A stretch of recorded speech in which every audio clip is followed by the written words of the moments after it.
What is up, everybody, and welcome back to the channel for another episode in the Ask Me Anything series. I hope you all had a fantastic weekend. Any fellow Red Wings fans watching this, I'm sure you're all riding the high of last night's win still, just like I am. As always, before we get started, I want to give a huge shout out and thank you to each and every one of you who took the time to come up with a question and leave it on the post. I also made a post on Twitter as well as the community tab for this week's episode, so shout out to all of you who left a question on Twitter as well. If you guys enjoy these interactive videos and you want to see another episode next Monday, then be sure to leave this video a like. Let's see if we can hit 800 likes on this episode. And of course, if this is your first time checking out the channel and you want NHL content just like this all year round, hit that subscribe button. And with that all being said, let's start this episode off with a question from TeddyBeast23, who says, I asked this at the start of the season if you did fantasy hockey. My question now is, where do you stand in your leagues since playoffs are just around the corner? Have you had to make any big or bold moves? I've been enjoying doing these fantasy updates throughout the year. It's been a while since the last one, so I think now is a good time for another update. I'm glad you asked this question. I started really well in fantasy. I was 6-0 through the first 6 weeks, went on a bit of a cold streak,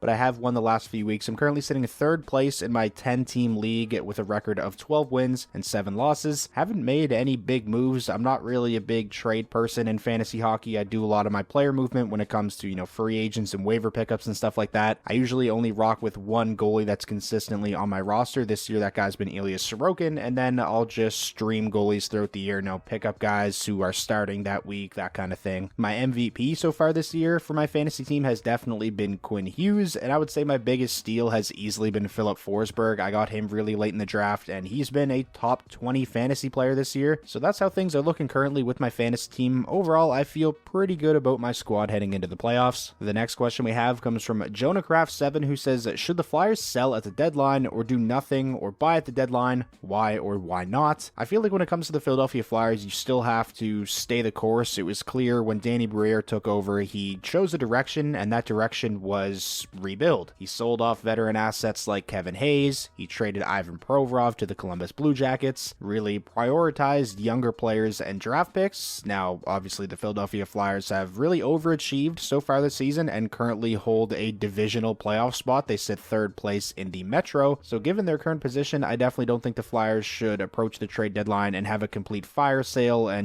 pull the rug out from under the team and give themselves no shot at making the playoffs. That being said, if the right offer comes across the table for somebody like Sean Walker, who's on an expiring deal, is having a career year in Philadelphia, and his value is at an all-time high right now. If a team offers a first-round draft pick, I think you have to take that. When it comes to Scott Laughton, who's another player on the Philadelphia Flyers, really at the center of attention when it comes to trade rumors right now, that's really a completely different situation than trading somebody like Sean Walker. Scott Laughton is a longtime Philadelphia Flyer. He is a leader for this team. He wears a letter, and he's not on an expiring deal. He actually has 2 more seasons following this year at a cap of $3 million. Now, if you get an offer that absolutely blows you away, I think obviously if you're the Flyers, you consider taking it, but if nobody's willing to pay the asking price that the Flyers have set for Scott Laughton, then I don't think it really makes a lot of sense to just trade him for the sake of trading him, especially given the position that the Philadelphia Flyers are in right now. In a divisional playoff seed in the Metro Division, you can always revisit a Scott Laughton trade down the line, given the fact that, again, he has 2 more seasons under contract following this year. If I had to label the Philadelphia Flyers heading into the trade deadline, and I might actually make a video on this in the coming days where we do a tier list, I would probably put the Philadelphia Flyers as conservative sellers. Moving along now, the next question we have comes from Ryan McKay, who says, do you think the Lightning have one last run left in them, or are they going to turn into the new Penguins of the league and keep trying to keep a dead dynasty alive for way too long? When it comes to the Tampa Bay Lightning, I keep saying as long as you have the core of Kucherov, Point, Stamkos, Hedman, and Vasilevsky all playing at a high level, they're always going to be a threat. But man, this year's version of the Tampa Bay Lightning is definitely the weakest version of Tampa Bay that we have seen in a very long time. You have Kucherov playing absolutely out of his mind. He may be the MVP of the league this season, and yet the Lightning are still just a wildcard team, and in the second wildcard spot at that. Your top guys can only do so much. Depth is such an important thing for teams that want to go on a deep playoff run. Like, you look at the depth the Tampa Bay Lightning had when they won those back-to-back Stanley Stanley Cups.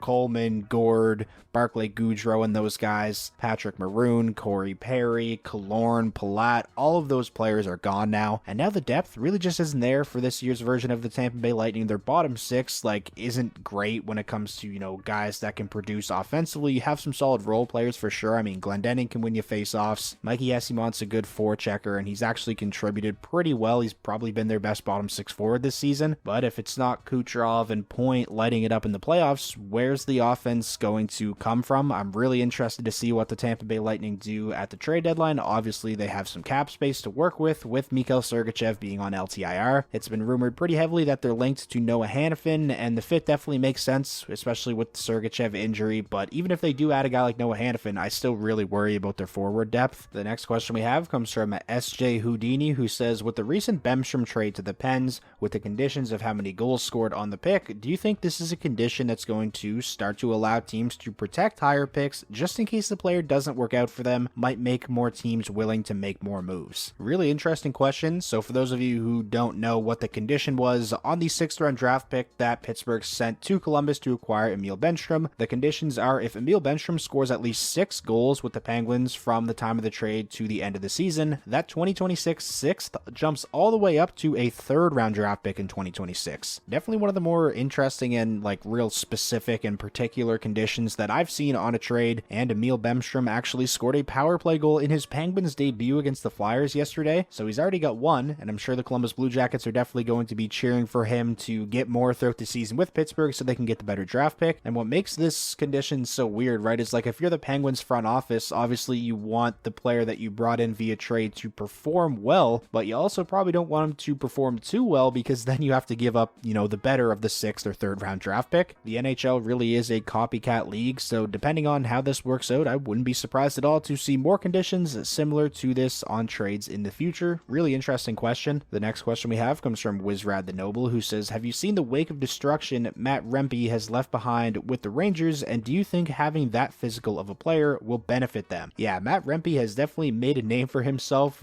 really just over the last week. He's had an insane debut week in the NHL. His NHL debut was an outdoor game, the Stadium Series game against the New York Islanders. He fought Matt Martin, one of the league's, more notorious tough guys in that game. He's got a game-winning goal already, and he's just running the gauntlet of fighting some of the best fighters in the league. He went from fighting Matt Martin to Nicolas Deslauriers, which was one of the best fights I've ever seen. He then fought Matthew Olivier, who kind of gave him his first loss in a fight, I would say. Matthew Olivier is an absolute beast. So while, yeah, Matt Rempe has definitely been really entertaining, and he's made an impact for sure in his first, week or so in the NHL, but I do kind of worry, I feel like he should slow down and maybe not get in these brutal fights every game because, concussions, brain injuries and CTE, all that stuff is absolutely no joke. And again, I know you're first in the NHL, you want to make an impact any way possible, and with limited ice time, Matt Rempe has definitely done that, but I kind of hope the Rangers maybe tell him to tone it down a little bit because I kind of worry about guys' health. The next question we have comes from Nick Holmes, who says, do you think the Bruins will move Ullmark if the right deal comes along?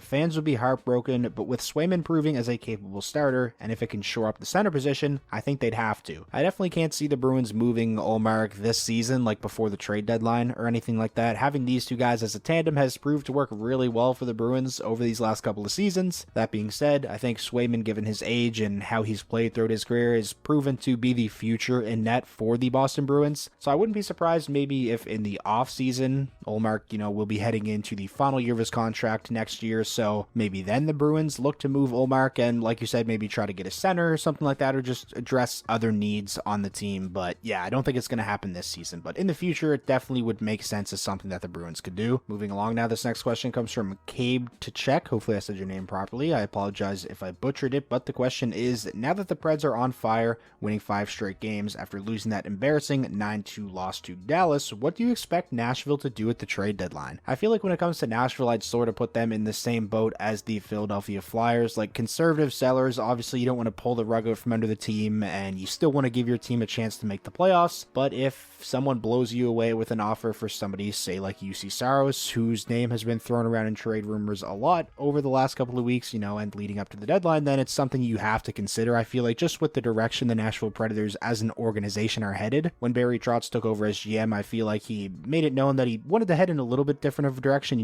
moving on from Matt Duchene Kane and Ryan Johansson. Not a full-fledged rebuild, but a little bit of a retool, I think you can say. Now, Saros does have 1 year left on his contract following this season, so if Nashville wants to ride this year out with Saros, see what they could do in terms of a playoff push, would not be surprised to see that happen at all. And then, again, you can revisit a Saros trade, whether it's in the offseason or leading up to next year's deadline. They also have somebody like Alexander Carrier, who's a solid, right shot top 4 defenseman, which are highly coveted across the NHL. But unlike Saros, Carrier doesn't have any more years left on his deal following this season. He's going to be a UFA at season's end, so when it comes to a player like him, I feel like it would probably be wise for Nashville to look to trade him, cash in on his value before the deadline. Moving on now to some Twitter or X questions. This one comes from Scotty, who says, should the Islanders finally take the L at the deadline by selling off players? Only 3 wins in regulation since January 1st, and there are rumors surrounding Brock Nelson lately, who will turn 33 with 1 more year at $6 million. Would break my heart as a fan, but I feel like it needs to be done. This is probably the direction that the Islanders should take, and it would be in the organization's best interest, but I would bet probably everything I have that it's not going to happen. Lou Lamoriello is definitely not the kind of GM that's going to admit defeat here and start selling off players. I mean, when they traded for Bo Horvat before last year's deadline, they weren't even in a playoff spot, so I don't even think it's out of the realm of possibilities that the Islanders go into this trade deadline looking to buy. I feel like Lou Lamoriello is going to look to get everything that he possibly can out of this core. When it comes to the Islanders, we know that they're a team built for the playoffs. It's just a matter of getting there, and then anything can happen. The next question we have comes from Secret Sauce Ken M, who says, barring injury or significant drop off between now and the end of this season, what would a contract extension look like to Kane to keep him in the winged wheel if you were pulling the strings? Have a good one. I appreciate that. I hope you have a good one as well. Patrick Kane has definitely proven that he can still play as a member of the Detroit Red Wings. He has proven that the hip is fine, the surgery worked, and if you're the Red Wings, I think it's pretty obvious that you should probably look to extend him. He is really spearheading the playoff push this season, over a point per game player through his first 26 games with the team. The Red Wings are likely going to have some competition when it comes to signing Kane. I mean, based off of what the league has seen during this stint with the Red Wings, I think there's going to be a ton of interest if he does hit the market as a UFA before signing an extension. When it comes to what an extension could look like with Detroit, it's going to be a 35 plus contract, and just comparing him to, other kind of guys in that age range, like Joe Pavelski. I know Pavelski's 39 now, but back, when he was around Kane's age, the kind of contracts he was signing with Dallas, I wouldn't be surprised to see Kane, get a 2-year deal. I probably wouldn't go any longer than 2 years, just given Kane's age. And in terms of AAV, I think probably around 5.5, maybe 6 at most would make sense. Kane has came out and said money really isn't, a priority for him at this point in his career. He's made so much money, and winning is the main thing. So I would say probably somewhere in the 2-year range between 5 and 6 mil AAV. That is, of course, if he doesn't get injured or completely fall off of a cliff from now till the end of the season, like you mentioned. The next question we have comes from Meech, who says, do you think fans are too quick to judge young players who aren't producing right away?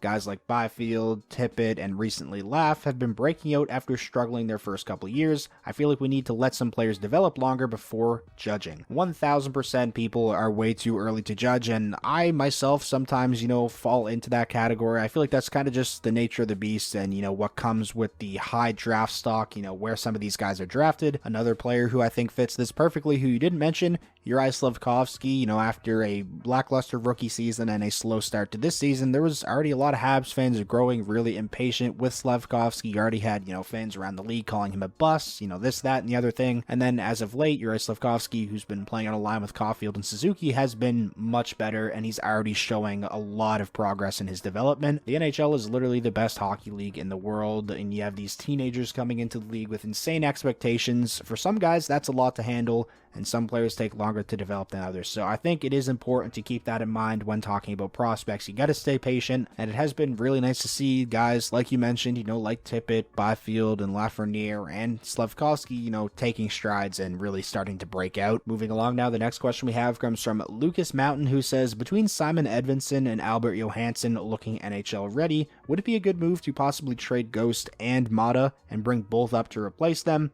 AJ especially would be an upgrade defensively, and ED could supply some offense you'd be losing by trading Ghost. I am really curious to see what the Red Wings do leading up to the trade deadline. They have, a lot of money in term locked up on their blue line. The one expiring contract on the blue line is Shane Gostisbehere, who's actually been pretty good for Detroit and is somebody I actually wish maybe had a year or two left on his deal. Me personally, I don't think trading Ghost would be a good idea, especially given the position the Red Wings are in. He gives them, much needed boost of offensive production from the blue line, Does he give up some defensively? Sure, but I think he more than makes up for it for what he brings to the table offensively. He's been a massive factor in the Red Wings having a top 10 power play this season, so I'd honestly like the Red Wings to hold on to him. When it comes to Olli Maatta, would love to see them maybe try to unload his contract. Same goes for Justin Hall, which would probably be impossible. You know, Jeff Petrie, just free up some space so somebody like Simon Edinson can break into the lineup and get a chance to play. When it comes to the Red Wings improving the team at and leading up to the trade deadline, I honestly think a good idea would be to improve the team, you know, addition by subtraction, moving out some of the veteran blue liners, freeing up space for somebody like Simon Edinson, who I think is NHL ready at this point to get a consistent look. Maybe somebody like Albert Johansson, like you mentioned as well. I think it's going to be really fascinating to see how Steve Yzerman approaches the deadline this year. He's one of those GMs that rarely ever lets it be known, you know, what he's thinking, what his plans are, and what he's going to do. So I'm really excited to see what happens. And now finally, finishing out the video with a question from YouTube. This one comes from Aaron King, who says, where's the most likely landing spot for Tanev and Hanifin? When it comes to Noah Hanifin, I just get the feeling he's going to end up in the Atlantic Division, and the most likely candidates I feel like for him,